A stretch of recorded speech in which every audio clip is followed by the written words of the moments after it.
إن الحمد لله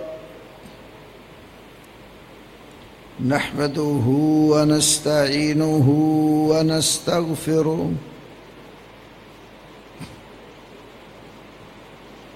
ونعوذ بالله من شرور أنفسنا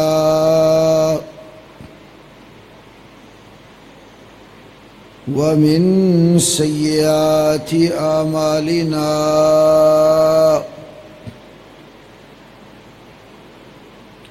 من يهده الله فلا مضل له ومن يضلل فلا هادي له وأشهد أن لا إله إلا الله وحده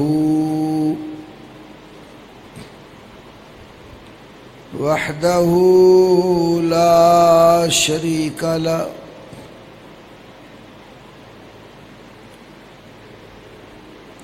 وأشهد أن محمدًا عبده ورسوله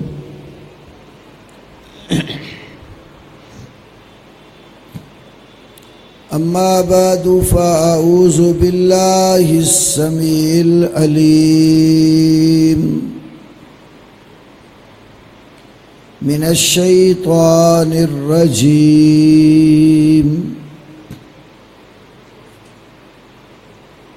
من همزه ونفخه ونفثه بسم الله الرحمن الرحيم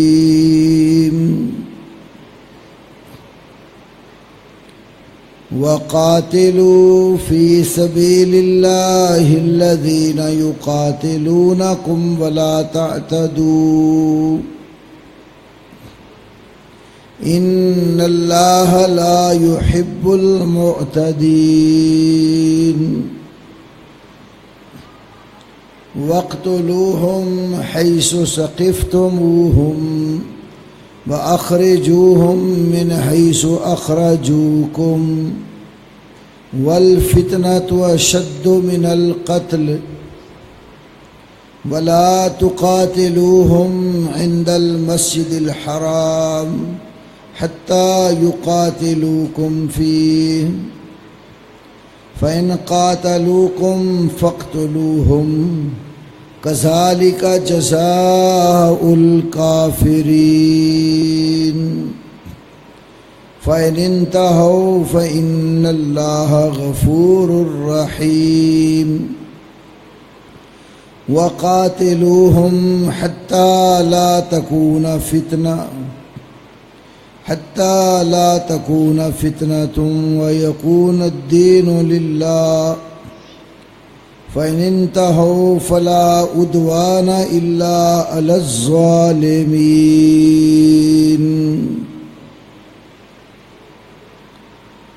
وقال النبي صلى الله عليه وسلم لن يبرح هذا الدين قائما يقاتل عليه إصابة من المسلمين حتى تقوم الساعة رب اشرح لي صدري ويسر لي أمري واحلل عقدة من لساني يفقه قولي اللهم صل على محمد وعلى آل محمد كما صليت على إبراهيم وعلى آل إبراهيم إنك حميد مجيد اللهم بارك على محمد وعلى آل محمد كما باركت على إبراهيم وعلى آل إبراهيم إنك حميد مجيد.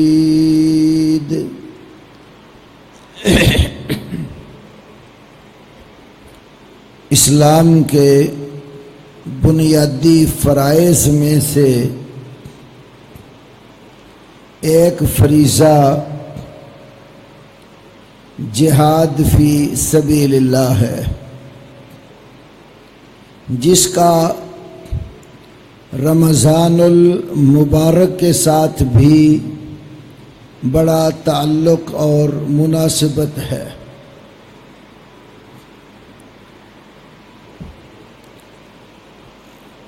اللہ رب العالمین نے اسلام کی کوہان کی چوٹی رسول اللہ صلی اللہ علیہ وسلم کے ذریعے بتائی کہ وہ جہاد فی سبیل اللہ ہے۔ جہاد کیا چیز ہے، پہلے اس کو سمجھنا ضروری ہے۔ جس وقت اللہ تعالیٰ کی زمین پر فتن بپا ہو جاتے ہیں، کفر اور شرک بڑھ جاتا ہے،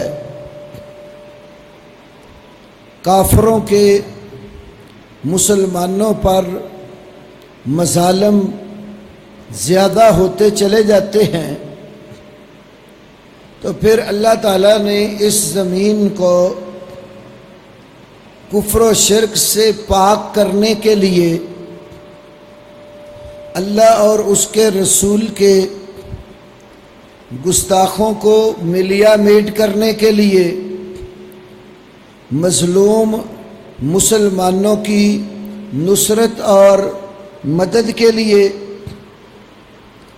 اگر مسلمان کفار کے ہاتھوں مقتول ہو گئے، مقتولوں کا قصاص اور بدلہ لینے کے لیے مسلمانوں کے کسی خطے اور علاقے پر کافروں نے قبضہ کر لیا، وہ خطہ اور علاقہ کافروں کے تسلط سے چھڑانے کے لیے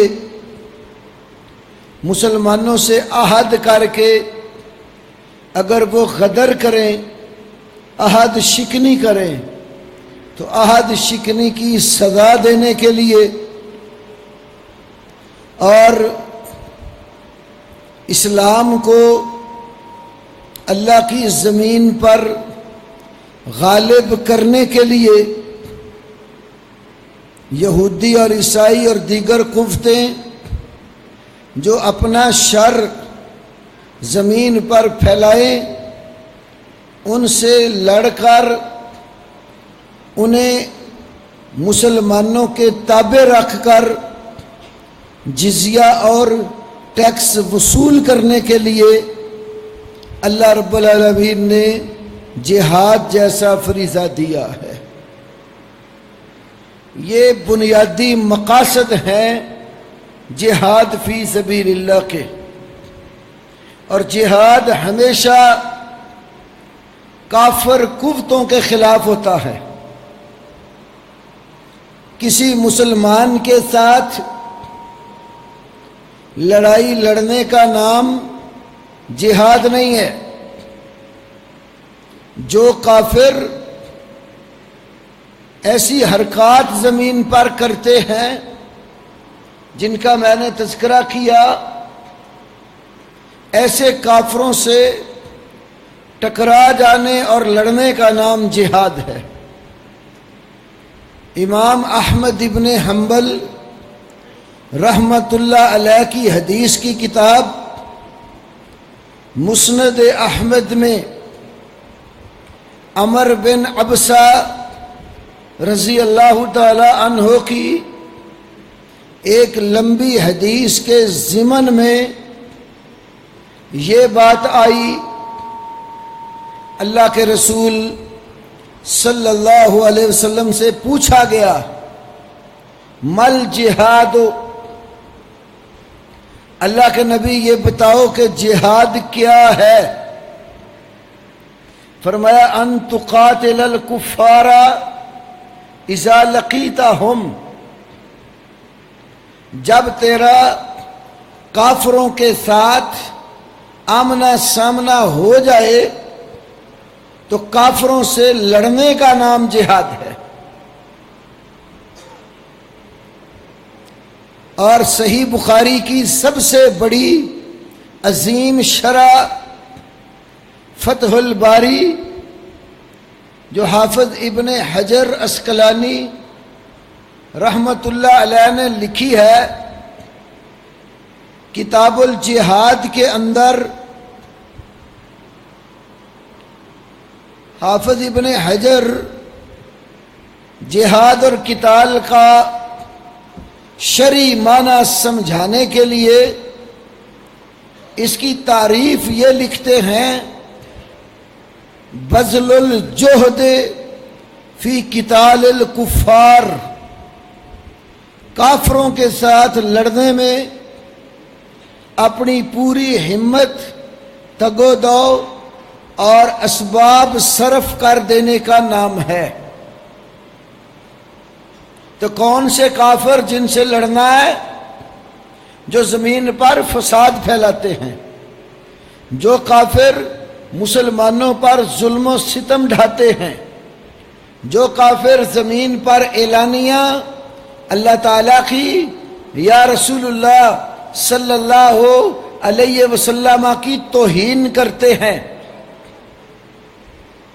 قرآن پاک کا جو مقام سورۃ البقرہ دوسرے پارے سے میں نے آپ کے سامنے تلاوت کیا ہے، اللہ رب العالمین نے اس مقام پر جہاد کے مقاصد بتائے ہیں، کیوں لڑا جاتا ہے۔ فرمایا وَقَاتِلُوا فِي سَبِيلِ اللَّهِ، اور تم اللہ کی راہ میں لڑو۔ کن سے؟ الذین یقاتلونکم، وہ جو تمہارے ساتھ لڑتے ہیں، جو کافر تمہارے ساتھ لڑتے ہیں، تمہارے اوپر ظلم و ستم ڈھاتے ہیں، ایسے کافروں سے لڑو۔ وَلَا تَعْتَدُوا، مسلمان کو آداب قتال بھی سکھائے۔ وَلَا تَعْتَدُوا، کافر جو تم سے لڑتے ہیں ان سے لڑو، لیکن یاد رکھو زیادتی نہ کرو۔ یہ زیادتی نہ کرو کیا ہے؟ اس کی تفصیل رسول اللہ صلی اللہ علیہ وسلم نے بتائی۔ یہ بھی مسند احمد کی حدیث ہے، دشمنوں کے بوڑھے افراد یا ان کے بچے یا ان کی عورتیں جو لڑنے والے ان کے لوگ نہیں ہیں، ان کو قتل نہ کرو۔ کوئی پکڑا جاتا ہے اس کا مسئلہ نہ کرو، شکل نہ بگاڑو، ناک کان اس کے نہ کاٹو۔ اگر عہد ہو جاتا ہے غدر نہ کرو، عہد کی پاسداری کرو۔ اسلام ایسے کافروں کو بھی مارنے کی اجازت نہیں دیتا جو کافر مسلمانوں کے خلاف لڑتے نہیں ہیں، مسلمانوں پر ظلم و ستم نہیں ڈھاتے، زمین کے اوپر امن اور سکون سے رہتے ہیں۔ قرآن ایسے کافروں سے ہمیں نہیں لڑاتا، بلکہ اگر کوئی کافر دوسرے ملک کا آپ کے ملک میں کسی معاہدے کے تحت کوئی کام آئے، ایسے عہد کرنے والے کافر کو بھی مارنے کی اجازت نہیں ہے۔ رسول اللہ صلی اللہ علیہ وسلم نے عہد کے تحت آنے والے کافر کو مارنے سے منع کیا ہے۔ یہ بھی سنن ابی داؤد کتاب الجہاد میں حدیث ہے۔ تو جو کافر تمہارے ساتھ لڑتے ہیں فرمایا ان سے لڑو، زیادتی نہ کرو، ان اللہ لا يحب المعتدین، بے شک اللہ تعالی زیادتی کرنے والوں سے محبت نہیں کرتا۔ وَاقْتُلُوهُمْ حَيْثُ ثَقِفْتُمُوهُمْ، پھر ایسے کافروں کو جہاں بھی پالو قتل کر ڈالو۔ دوسرا مقصد بتایا، وَأَخْرِجُوهُمْ مِنْ حَيْثُ أَخْرَجُوكُمْ، جن بستیوں اور علاقوں سے، جن خطوں سے کافروں نے تمہیں نکلنے پر مجبور کر دیا، جو علاقے ان کے قبضے میں آ گئے، اخرجوہم من حیث اخرجوکم، ان کافروں کو ان بستیوں سے نکال دو۔ مسلمانوں کے مقبوضہ علاقے کافروں کے تسلط سے چھڑانے بھی جہاد کے مقاصد میں داخل ہیں۔ اسی لیے فلسطین، کشمیر، دیگر وہ خطے جو ہیں مسلمانوں کے اور کافروں نے ان پر تسلط جما لیا ہے، کفار کو ان بستیوں سے نکالنا یہ بھی جہاد کے مقاصد میں داخل ہے۔ پھر آگے فرمایا تیسرا مقصد، وَالْفِتْنَةُ أَشَدُّ مِنَ الْقَتْلِ، یہ فتنہ تو قتل سے بھی بڑا جرم ہے۔ فتنہ کیا ہے؟ کیونکہ مقاصد جہاد میں فتنہ ختم کرنا بھی شامل ہے، جس طرح اگلی آیات میں ہے وَقَاتِلُوهُمْ حَتَّى لَا تَكُونَ فِتْنَةٌ وَيَكُونَ الدِّينُ لِلَّهِ، اور تم ان کافروں سے قتال کرو اور لڑو یہاں تک کہ فتنہ باقی نہ رہے اور دین اللہ کا ہو جائے۔ تو یہ فتنہ کفر ہے، فتنہ شرک ہے، کفر اور شرک مٹانا بھی مقاصد جہاد میں داخل ہے۔ اللہ نے رسول اللہ صلی اللہ علیہ وسلم کے ذریعے یہ سارے کام کروائے۔ شروع میں آپ دین کے دائی بن کر اٹھے، اللہ نے آپ کو اپنے دین کا دائی بنایا، دعوت کے ذریعے آپ نے دین اسلام کو دنیا میں پھیلایا، لوگوں کے پیچھے جا جا کر آپ نے انہیں حق بات کی دعوت دی، اللہ کی توحید کی طرف بلایا، الہوں اور معبودوں کو جو بنا کر وہ پوجتے تھے ان کے ان باطل معبودوں سے ان کو بیداری کا اعلان کرنے کو کہا۔ اللہ کے نبی صلی اللہ علیہ وسلم نے عکاظ، ذوالمجاز اور مجنہ جیسی منڈیوں میں جا جا کر لوگوں کو اللہ کے دین کی دعوت دی۔ 13 سال مکی زندگی آپ صلی اللہ علیہ وسلم دعوت کے میدان میں گزارتے ہیں اور لوگوں کو دعوت دیتے ہیں۔ دعوت کے نتیجے میں کفار آپ کو تنگ کرتے ہیں، آپ کے اصحاب جو ایمان لانے والے تھے انہیں پریشان کرتے تھے، رسول اللہ صلی اللہ علیہ وسلم کو مکہ کے اندر کعبہ میں نماز آسانی سے پڑھنے نہیں دیتے تھے، جو لوگ آپ پر ایمان لے آئے ان کو بڑا تنگ کرتے تھے۔ 13 سال بڑا کٹھن مرحلہ دعوت کا، دین کی طرف لوگوں کو بلانے کا، توحید کی آواز دنیا میں پھیلانے کے لیے 13 سال کا عرصہ ہمارے نبی محمد صلی اللہ علیہ وسلم نے گزارا۔ مکہ میں جب مخالفت بڑھ گئی، لوگوں نے آپ کے راستے میں کانٹے بٹھانا شروع کر دیے، ظلم و ستم کے پہاڑ توڑنے شروع کر دیے، آپ مکہ سے نکل کر طائف کی وادی میں گئے، اور گئے بھی اسی لیے تھے ہو سکتا ہے طائف والوں میں سے کوئی بندہ مسلمان ہو کر دین کے اندر داخل ہو جائے اور اللہ کے دین کا مددگار بن جائے۔ طائف میں اللہ کے نبی کوئی دنیا کا ساز و سامان لینے نہیں گئے، کسی سے کوئی جائیداد کا جھگڑا نہیں تھا، کسی کے ساتھ کوئی خونی مسئلہ نہیں تھا، صرف اللہ کے دین کی دعوت لے کر گئے کہ تاکہ طائف والوں میں سے ہی کوئی اللہ کے دین کا مددگار اور اللہ کے کلمے کو قبول کرنے والا پیدا ہو جائے۔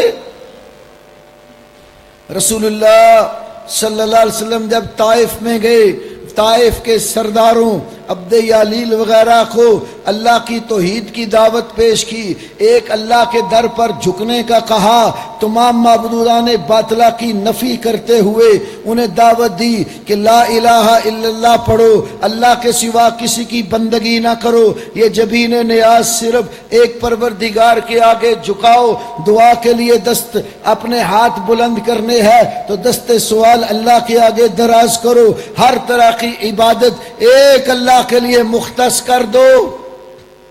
آپ انہیں توحید کی طرف بلاتے، سرداروں نے کیا کیا؟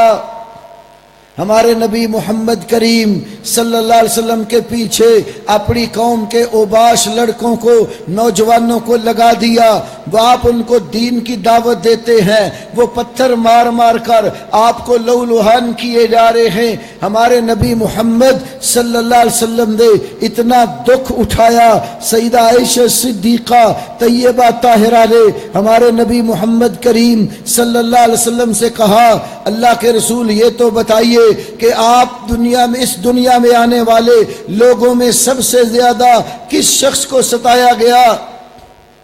فرمایا عائشہ میں وہ شخص ہوں جس کو سب سے زیادہ اس دنیا میں ستایا گیا ہے، تنگ کیا گیا ہے۔ طائف کی وادی کا تذکرہ کیا، آپ وہاں اللہ کے دین کی دعوت دیتے ہیں اور نوجوان لڑکے طائف کے اپنی قوم کے وڈیروں اور چودھریوں کے پیچھے لگ کر رحمت للعالمین پیغمبر کو پتھر مارتے ہیں۔ آپ دین کی طرف بلا رہے، وہ پتھر برسا رہے، اتنے پتھر لگے اللہ کے رسول صلی اللہ علیہ وسلم کو۔ ایک جگہ آپ صلی اللہ علیہ وسلم بے ہوش ہو کر گر پڑے، آپ کے پاؤں مبارک سوج گئے، جو آپ کے پاؤں میں پہننے کے لیے جوتے تھے وہ اتارنے مشکل ہو گئے، حتیٰ کہ اللہ کا وہ فرشتہ جس کی ڈیوٹی پروردگار نے پہاڑوں کے اوپر لگائی ہوئی تھی، ملک الجبال، وہ اللہ کے نبی کے پاس آتا ہے، آپ صلی اللہ علیہ وسلم سے کہتا ہے اللہ کے نبی اگر آپ اجازت دے میں طائف والوں کو ان دو پہاڑوں کے اندر تباہ و برباد کر کے رکھ دوں۔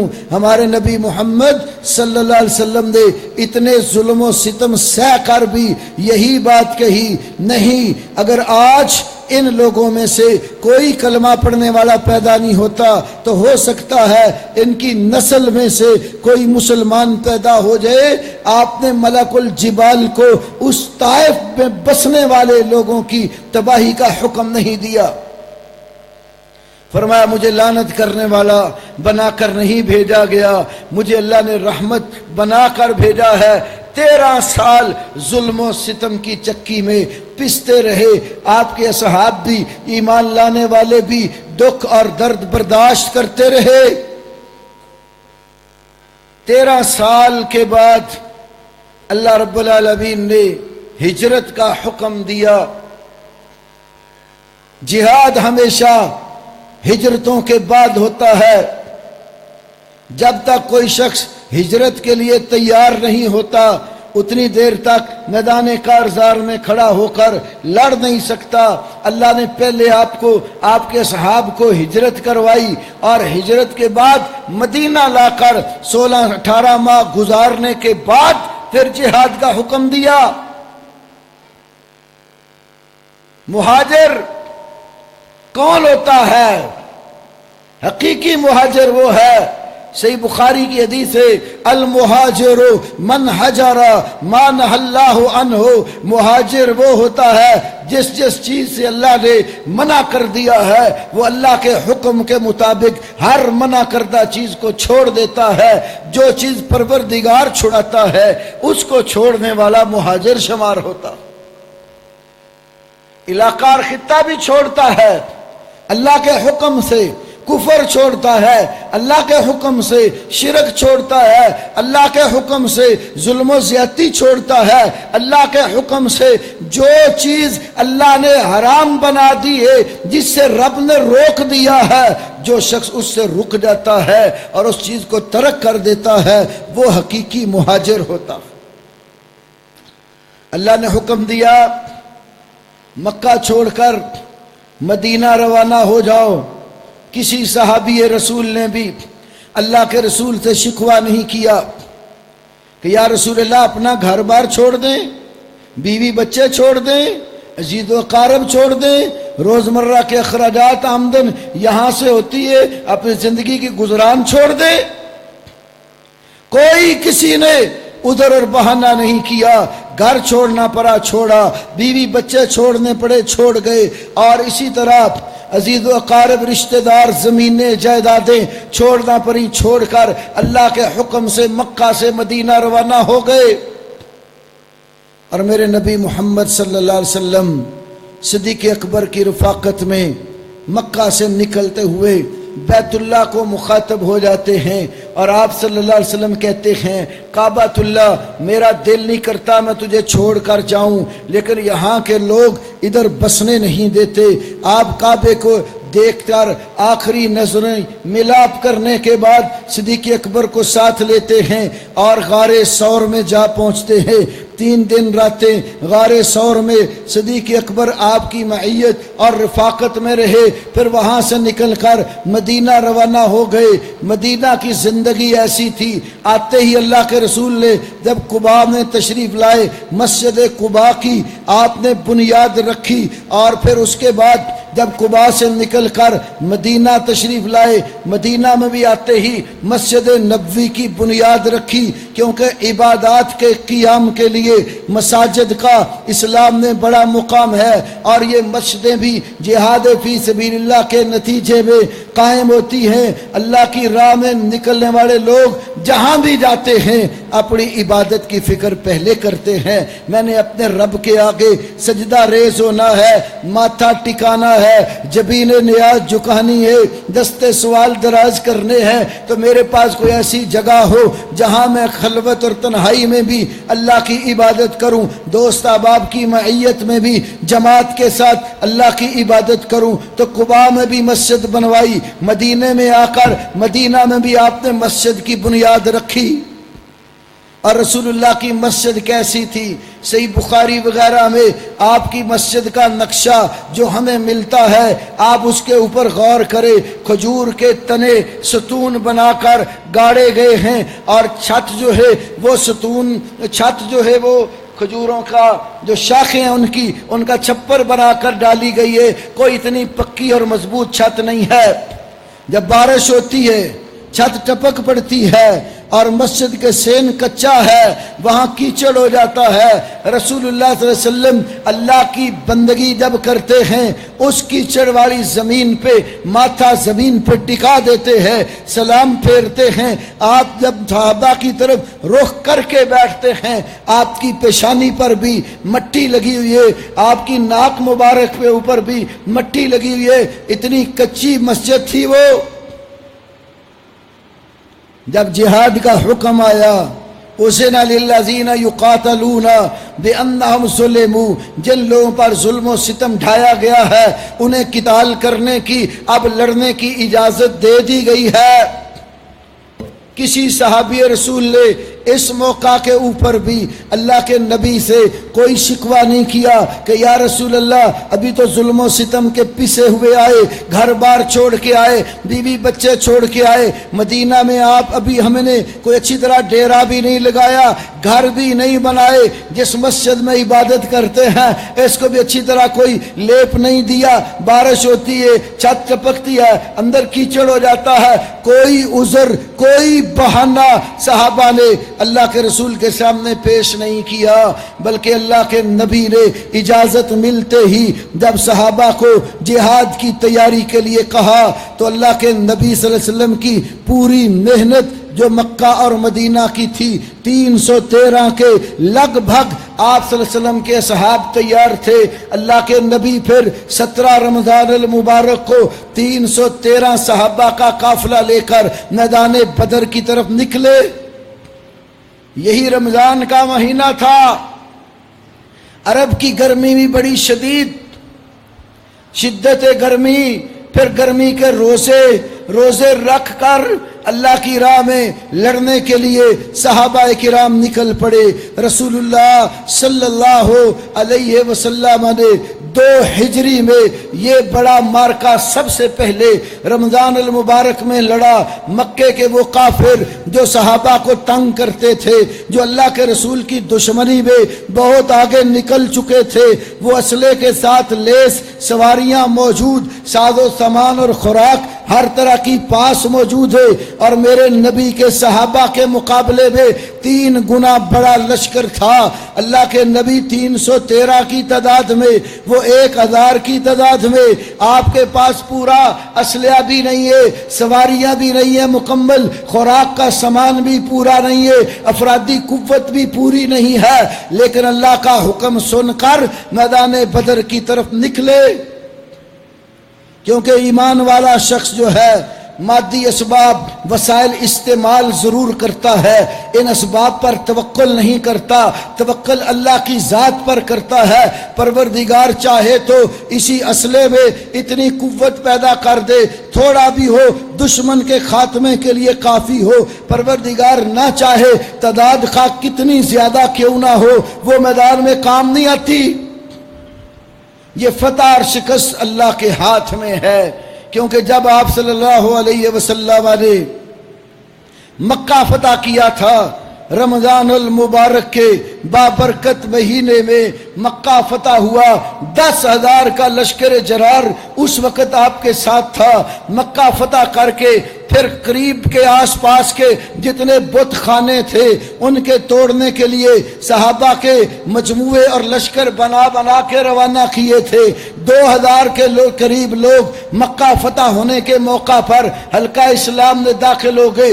12,000 کا لشکر جرار تیار ہو گیا تھا، اور اللہ کے نبی پھر 12,000 کا لشکر لے کر غزوہ حنین کے لیے قبیلہ بنو حوازن کی طرف چل پڑے۔ اس وقت مسلمانوں کی تعداد بہت زیادہ تھی دشمن کے مقابلے میں، لیکن دشمن تعداد میں تھوڑا تھا اور تیر انداز بڑا تھا۔ صحابہ اس دن بڑے خوش تھے، آج ہماری تعداد زیادہ ہے، دشمن کی تعداد کم ہے۔ لیکن جس وقت حنین کی طرف بڑھے، وہ کمین گاہوں میں چھپ کر بیٹھ گئے تھے، تیر انداز تھے۔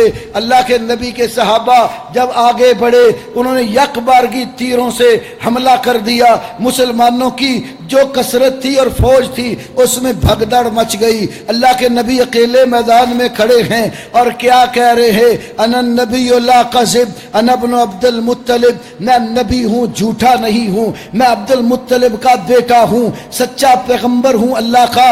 صحابہ کو پھر جمع کیا اور لڑایا۔ اللہ نے قرآن میں اس کثرت کا ذکر کرتے ہوئے فرمایا، حنین کا وہ وقت یاد کرو جس وقت تمہاری کثرت نے تمہیں تعجب میں ڈال دیا تھا، تم بڑے خوش تھے، آج ہم زیادہ ہے، دشمن کو جاتے ہی لپیٹ لیں گے۔ تو فلم تغنیا عنکم شیئا، تمہاری کثرت، فلم تغنیا کثرتکم، اللہ نے کہا تمہاری جو کثرت ہے وہ زیادتی، دشمن کے مقابلے میں تعداد یہ ایک زیادہ تمہیں کوئی کام نہیں آئی۔ کام صرف اللہ کی مدد آتی ہے، اللہ پر ایمان آتا ہے، توکل آتا ہے، تو تعداد تھوڑی ہو یا زیادہ، فتح و شکست صرف اللہ کے ہاتھ میں ہے۔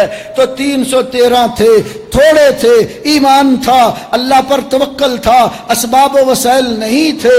پروردگار نے اپنے ان کمزور بندوں کی میدان بدر میں اتنی نصرت اور مدد کی کہ دشمن 303 گنا بڑا، لیکن جب میدان سجا، ان 313 روزے داروں نے جہاد کی تلوار کے ساتھ 1000 کے قریب لشکر کو بدر کے میدان میں شکست دے کر دنیا کو یہ سبق دے دیا، مسلمان میدان میں نکلتا ہے اللہ کی مدد کے سہارے نکلتا ہے، اللہ پر ایمان رکھ کے نکلتا ہے، اللہ پر توکل کرتا ہے۔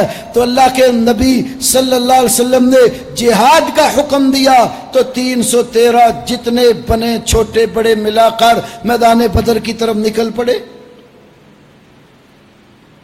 آپ غور کریں، رسول اللہ کی مسجد میں اس طرح کی چٹائیاں نہیں تھیں، آپ کی مسجد کی چھت پکی نہیں تھی، ہوا کے لیے پنکھے اور کولر نہیں تھے، زمین نیچے سے پتھریلی اور مضبوط سیمنٹڈ نہیں تھی، گرمی کا موسم ہو تو پینے کے لیے ٹھنڈا پانی نہیں تھا، پانی کے کولر لگے ہوئے نہیں تھے۔ کیا وجہ ہے؟ آج ہمارے پاس اسباب اور وسائل کی فراوانی ہے، آسودگی ہے، گرمی کا موسم ہو مساجد میں ایئر کولر، پنکھے، اے سی لگے ہوئے موجود ہیں۔ گھر میں ہم بجلی کے بل سے ڈرتے ہوئے پنکھا زیادہ نہ چلائیں، مسجد میں ہر نمازی آ کر الگ الگ پنکھے لگا کے نماز کے لیے کھڑا ہو جاتا ہے۔ سردی کا موسم ہو، باہر سردی سے ٹھٹر رہے ہوں، گھر میں گیس کے ہیٹر اور چولہے نہ بھی چلاتے ہوں، مسجد میں سہولت موجود ہوتی ہے، ہر بندہ آ کر ہیٹر لگا کے اس کے سامنے بیٹھ کر آگ سینکنے آ جاتا ہے۔ ساری سہولتیں ہیں، لیکن وہ نمازی نہیں ہے جو میرے نبی کی کچی مسجد میں تھی۔ رسول اللہ کی مسجد کچی تھی، نمازی ایمان والے تھے، نمازی قربانی دینے والے تھے، نمازی مجاہدین تھے، نمازی اللہ کی توحید والے تھے، نمازی رسول کی سنت پہ مرنے والے تھے۔ آج ہمارے پاس بہترین سے بہترین مسجدیں موجود ہیں، وہ نمازی نہیں ہے جن کا اسلام مطالبہ کرتا ہے، جو اپنی جان کی قربانی بھی دینے کے لیے 24 گھنٹے تیار ہو، مال کی قربانی دینے کے لیے بھی ہمہ وقت تیار ہو، کسی قربانی سے دریغ کرنے والا نہ ہو۔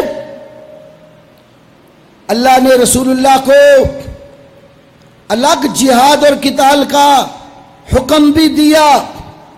یہ واحد فریضہ ہے قرآن کے اندر، جتنے حکم کے الفاظ جہاد کے لیے قرآن میں استعمال ہوئے ہیں، اتنے حکم کے الفاظ کسی اور عبادت کے لیے نہیں ہیں۔ نماز فرض ہے، اللہ نے کہا اقیموا الصلاۃ، نماز قائم کرو۔ دوسرا حکم اپنے نبی کو دیا، فصلی لربک وانحر، اپنے رب کے لیے نماز پڑھ اور قربانی کر۔ زکوٰۃ صاحب مال پر فرض ہے، سب کو حکم دیا، وآتوا الزکوٰۃ، زکوٰۃ ادا کرو۔ دوسرا حکم کا صیغہ اپنے نبی کو دیا، خذ من اموالہم صدقہ، ان کے مالوں سے صدقہ زکوٰۃ وصول کر۔ اللہ نے یہ فرائض قرآن میں ذکر کیے، لیکن اتنا تاکیدی حکم بار بار کسی عبادت کا نہیں ہے جتنا جہاد کا ہے۔ اللہ قرآن میں کہیں کہتا ہے قاتلو، قتال کرو، کہیں کہتا ہے جاہدو، جہاد کرو، کہیں کہتا ہے انفرو، اپنے گھروں سے اللہ کے دین کے لیے نکلو، کہیں کہتا ہے فضربو، ان کافروں کو ضربیں لگاؤ، کہیں قرآن کہتا ہے اخرجوہم، ان کو ان بستیوں سے نکالو جن بستیوں سے انہوں نے تم کو نکالا ہے، کہیں قرآن کہتا ہے خذوہم، ان کو پکڑو، واحصروہم، ان کا محاصرہ کرو، وقعدوا لہم کل مرصد، ہر گھات والی جگہ پر تم گھات لگا کے، ایمبش لگا کے اس دشمن کے مقابلے میں بیٹھ جاؤ۔ کہیں کہتا ہے وَأَعِدُّوا لَهُم مَّا اسْتَطَعْتُم مِّن قُوَّةٍ وَمِن رِّبَاطِ الْخَيْلِ، اپنی ہمت اور طاقت کے مطابق قوت تیار کرو، اللہ کی راہ میں گھوڑے باندھو۔ اور کہیں جیسے کتب علیکم الصیام فرمایا تمہارے اوپر روزہ فرض ہے، ایسے ہی فرمایا کتب علیکم القتال، تمہارے اوپر قتال کرنا فرض ہے۔ کہیں فرمایا کتب علیکم القصاص، مقتولوں کا بدلہ لینا یہ بھی تمہارے اوپر فرض ہے۔ کتنے حکم کے الفاظ اللہ کے قرآن میں جہاد کے لیے، اہل ایمان کے لیے آئے۔ اور کہیں اللہ اپنے نبی سے کہتا ہے حرض المؤمنین علی القتال، حرض، میرے نبی ایمان والوں کے اندر اللہ کی راہ میں لڑنے کا شوق پیدا کر، ترغیب دلا۔ اور ایک جگہ اللہ اپنے محبوب پیغمبر سے کہتا ہے فقاتل فی سبیل اللہ لا تکلف الا نفسک، میرے نبی تجھے اکیلے بھی اللہ کی راہ میں نکل کر لڑنا پڑے تو لڑ۔ دنیا میں کسی شخص کا خون اتنی قدر و منزلت نہیں رکھتا جتنی میرے نبی محمد صلی اللہ علیہ وسلم کے خون کی قیمت ہے۔ اللہ کو سب سے محبوب ہستی محمد صلی اللہ علیہ وسلم ہے۔ اللہ اپنے نبی سے بھی کہتا ہے میرے نبی فقاتل، نکل اٹھ کھڑا ہو، لڑ، دشمنان دین کے مقابلے میں کمر بستہ ہو جا۔ پھر میرے نبی لڑے، یہ نہیں ہے کہ صرف صحابہ کو ہی لڑایا، عملاً میدان میں نکل کر خود بھی لڑے۔ دنیا میں سیرت کے مقابلے میں، سیرت پر جتنی کتب لکھی گئی عالمی مقابلے میں، ایوارڈ یافتہ کتاب اردو میں ہے الرحیق المختوم، اس کے اندر بھی لکھا ہے، سیرت ابن ہشام میں بھی ہے، امام المغازی امام محمد بن اسحاق بن یسار نے اپنی کتاب المغازی میں بھی لکھا، امیہ نام کا کافر، رسول اللہ کا دشمن، اس نے گھوڑا تیار کیا، روزانہ گھوڑے کو بڑی قیمتی خوراک ڈالتا تھا کہ میں اس گھوڑے کے اوپر بیٹھ کر مسلمانوں کے نبی محمد صلی اللہ علیہ وسلم کو قتل کروں گا۔ میرے نبی کے قتل کے ارادے سے گھوڑا پار رہا ہے۔ پھر جس وقت احد کا میدان لگا، میدان احد میں رسول اللہ صلی اللہ علیہ وسلم اپنے صحابہ سمیت کمر بستہ دشمن کے مقابلے میں لڑ رہے تھے۔ یہ امیہ اپنے گھوڑے پہ سوار، لوہے کا کرتا پہنا ہوا، چمکتی ہوئی بہترین تلوار بھی ہاتھ میں تلوار لہرائے، لوہے کا کرتا، دور حاضر کی بولٹ پروف جیکٹ سمجھ لیجئے، وہ پہن کر گھوڑا دوڑائے آگے آ رہا ہے۔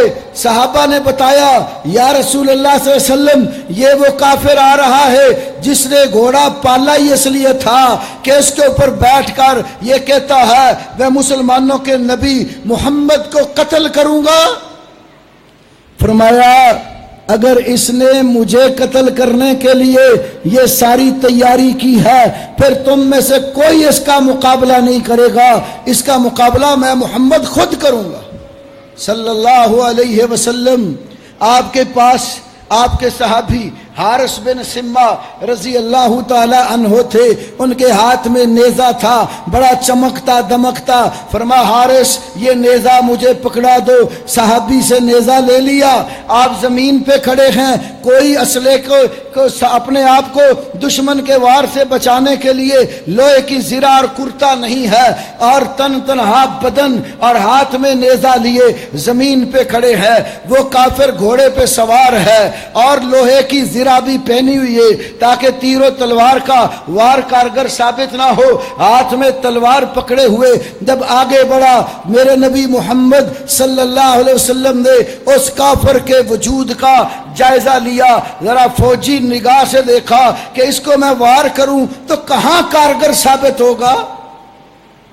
ہمارے رسول کا نشانہ بھی بڑا درست اور ٹھیک تھا، ہم تو نشانہ بازی سے بھی گھبراتے ہیں۔ اللہ کے نبی نے جو ہمیں کھیلیں سکھائی ہے ان کھیلوں میں ایک تیر اندازی اور نشانہ بازی بھی ہے۔ نشانے سیکھا کرو، کہاں دشمن پر وار کرنے کے لیے مسلمانوں کو جو نا وہ گرانے کے لیے رہی، نشانہ بازی سیکھو، فائرنگ سیکھو، تاکہ دشمن کا ساتھ جب آمنا سامنا ہو جائے تو میدان کارزار میں نکل کر لڑنا پڑے تو نشانہ تو ہمارا ٹھیک ہو۔ اللہ کے نبی نے اس کے وجود کا جائزہ لیا کہ میں اس کو وار کہاں کروں۔ آپ اس کے جسم کو بغور دیکھتے ہیں تو اس کا یہ جو کندھا ہے اس کے پاس ایک یا دو لوہے کی کنڈیاں ٹوٹی ہوئی ہے۔ نبی صلی اللہ علیہ وسلم نے اس کے اسی جگہ کا نشانہ لے کر جو ہی وار کیا آپ کا نشانہ ٹھیک اس جگہ پر لگا جہاں لوہے کی 1 یا 2 کنڈیاں ٹوٹی ہوئی تھی. اس کا گھوڑا سر پر دوڑا اور وہ چیخو پکار کرنے لگ گیا. اپنے قافلے کے پاس سے جب گزرتا ہے آواز اونچی اونچی لگا کر کہہ رہا ہے لوگوں مجھے محمد نے قتل کر دیا, لوگوں مجھے محمد نے قتل کر دیا. وہ کہتے ہیں تیرے جسم پر تو کوئی اتنے زیادہ وار اور نشانات نہیں ہے. کہنے لگا جس نیزے کی ضرب مسلمانوں کے نبی محمد نے میرے وجود پر لگائی ہے مجھے اس کا اتنا درد ہے, اگر میں تم سب پر تقسیم کر دوں تم برداشت نہ کر سکو. اس کا گھوڑا تھوڑی دوری آگے دوڑتا ہے اور وہ اپنے گھوڑے سے نیچے گر کر مردار ہو جاتا ہے. ہمارے نبی محمد نے صلی اللہ علیہ وسلم اللہ کا حکم مان کر میدان میں نکل کر امت کو ساتھ لے کر لڑ کر دکھایا ہے کہ یہ میرے رب کا حکم ہے, اور تمہارا نبی رب کا حکم مان کر میدان جہاد میں کھڑا ہے. اور صحابہ کی ایسی تربیت فرما دی. صحیح بخاری میں 3 جگہ آپ کے صحاب کی یہ بات منقول ہے. صحابہ کرام کیا کہا کرتے تھے؟ نحن الذین بایعوا محمدا علی الجہاد ما بقینا ابدا. ہم وہ لوگ جنہوں نے محمد صلی اللہ علیہ وسلم کے ہاتھ پہ بیعت کر لی ہے کہ ہم جب تک زندہ رہیں گے جہاد اور قتال کرتے رہیں گے. آج لوگ بیعتیں کھانے پینے کی اور اپنی سرداریاں چمکانے کی کرتے ہیں. اللہ کے نبی کے ہاتھ پر صحابہ کی بیعت کیا تھی؟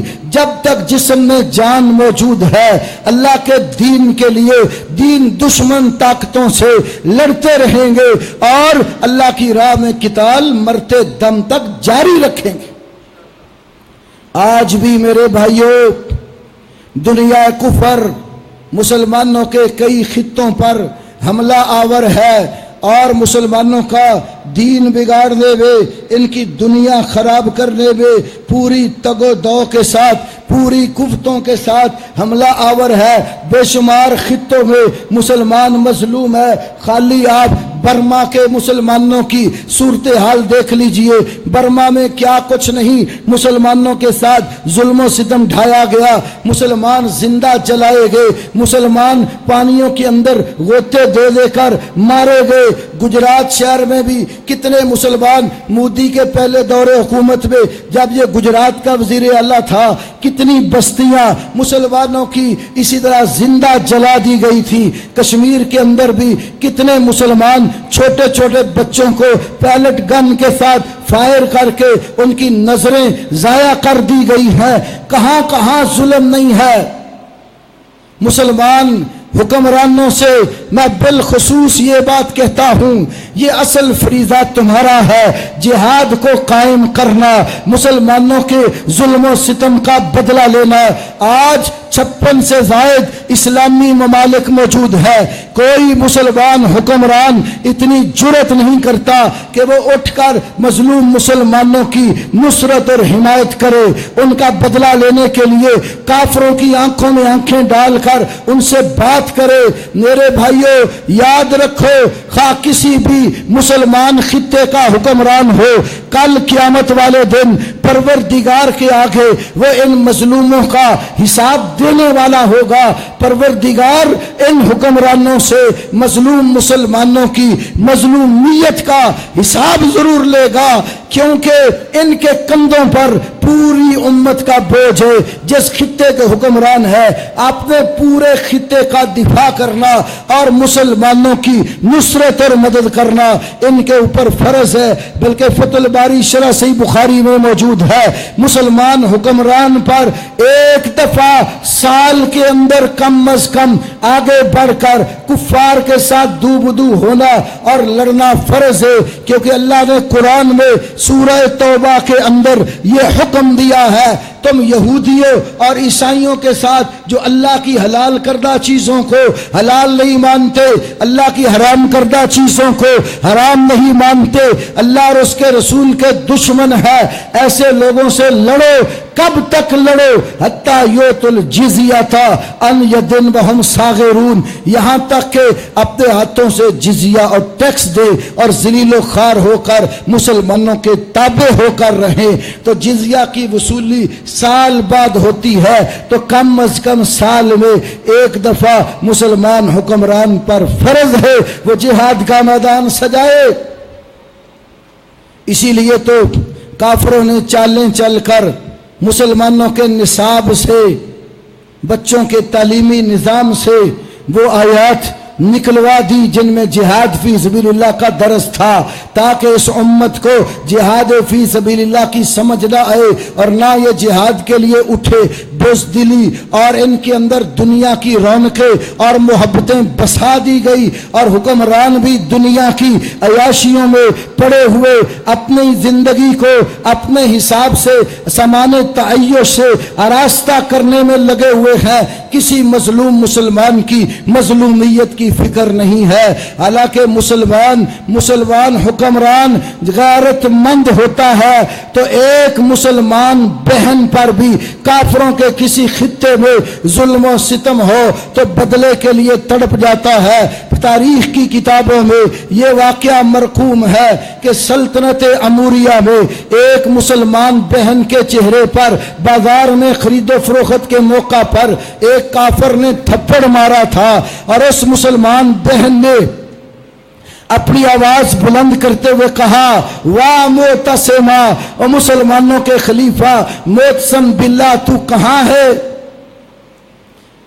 تو اس کافر نے کہا تیری آواز تیرے حکمران تک کیسے پہنچے گی؟ کمزور مسلمان کوئی پاس سے گزرنے والا، اس نے اپنی بہن کی آواز سنی اور معتصم باللہ کے پاس پہنچائی. اس غیرت مند مسلمان حکمران نے کیا کیا؟ فوج تیار کی، لشکر تیار کیا اور اموریہ کی سلطنت پر دھاوا بول دیا، اور سلطنت اموریہ کو تہ کر کے پھر آواز دی وہ مسلمان بہن کہاں ہے جس پر کسی کافر کا ہاتھ اٹھا تھا.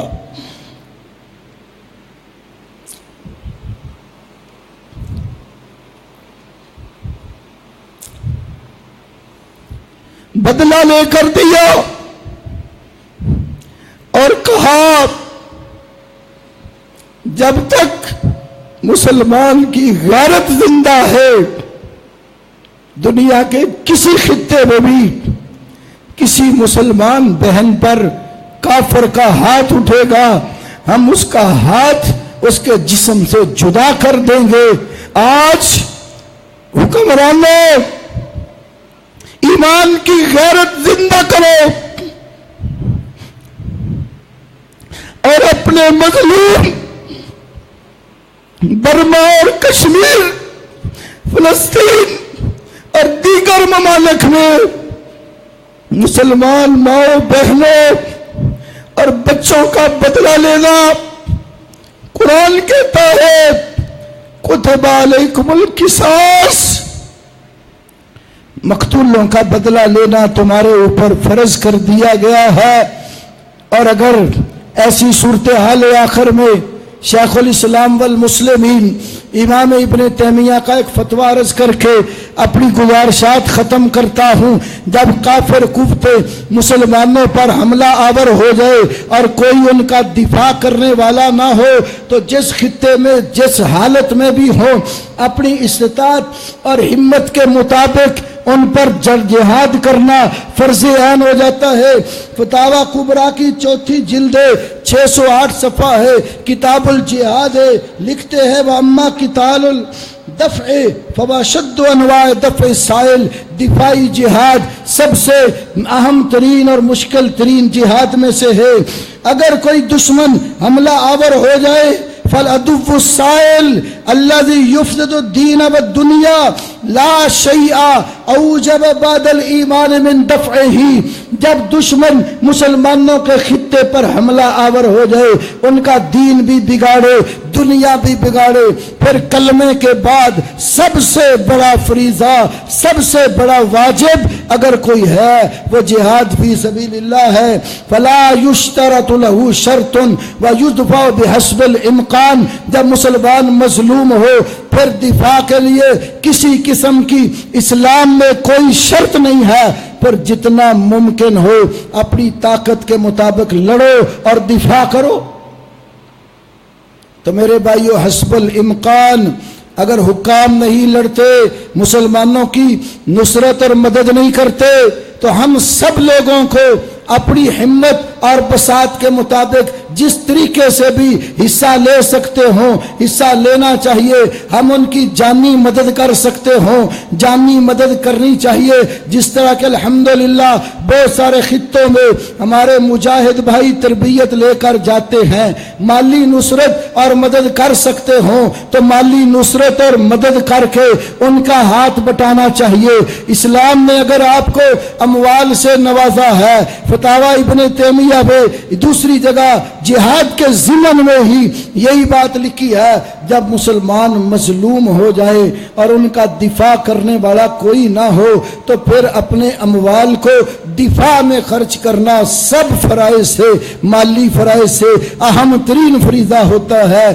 آپ مال کے ذریعے بھی اپنے مظلوم بھائیوں کی نصرت اور مدد کر سکتے ہیں، جان کے ذریعے بھی جتنی ہو سکے کر سکتے ہوں، کرنی ہمارے اوپر ضروری ہے۔ اللہ مجھے بھی، آپ کو بھی، سب بھائیوں کو اس بات کی ہمت اور توفیق عطا فرمائے، ہم اپنے نبی محمد صلی اللہ علیہ وسلم کی سیرت پر چلتے ہوئے اپنے مظلوم مسلمانوں کی نصرت اور مدد کے لیے کھڑے ہوں۔ اللہ ہمیں کھڑے ہونے کی ہمت دے، ہمارے مظلوم بھائیوں کی، بہنوں کی نصرت اور مدد کے اور بھی اسباب اور وسائل پیدا فرمائے۔ اللہ ہمیں دین سمجھنے اور عمل کرنے کی توفیق دے۔ وآخر دعوانا ان الحمد للہ رب العالمین۔